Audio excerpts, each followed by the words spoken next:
In the distance, a whimpering sound rises just above the soft chime of a grandfather clock. Colleen Brádaigh pauses and listens, but the sound is not repeated. She dismisses it as her imagination and saunters into her spacious bedroom. Colleen is thinking about how much she loves the extravagant fundraisers at the prestigious Westchester Country Club in upstate New York. The people, the conversation, the lively entertainment.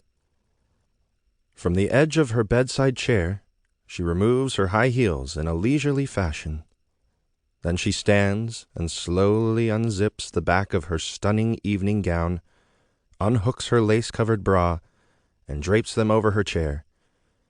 Now naked, except for her panties, she reaches for the cream-colored silk negligee carefully laid out for her by the maidservant. Her long, strawberry blonde hair, still slightly curled from the evening's festivities, drapes over her firm breasts.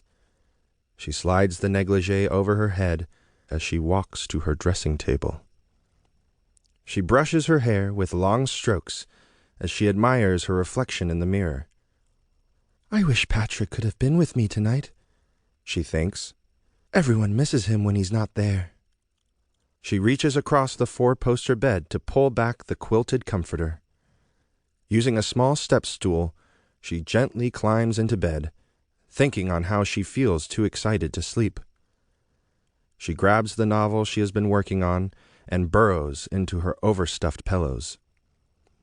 Thoughts of the stimulating evening return as she thumbs through to her bookmark, presses the pages back, and takes in the inviting scent of the printer's ink. So many dances, such lively music, such sumptuous food. Patrick would have loved this party, she thinks. Not for the first time, she wishes he had graced her with his company that night. But then again, she couldn't begrudge him his desire to join their two grown sons, Nick and Andy, on their annual hunting trip with clients. She suspects, however, that had he been at the club that night, her husband would not have appreciated all the male attention she had received, thanks to the daring dress she had worn. She enjoys a guilty delight in the thought. After struggling to read several pages, her eyes become heavy and slowly close. Her breathing deepens as she allows the story to carry her into sleep. Unconsciously, she shifts, causing the book to slide from her lap and off the bed. It hits the floor with a thump. The sound stirs her. Now half awake, she reaches to click off the bedside lamp. She takes a long, deep breath and pulls the comforter to her chin, wanting to regain the restful slumber. Her overtired body betrays her, and she struggles to return to her peaceful state.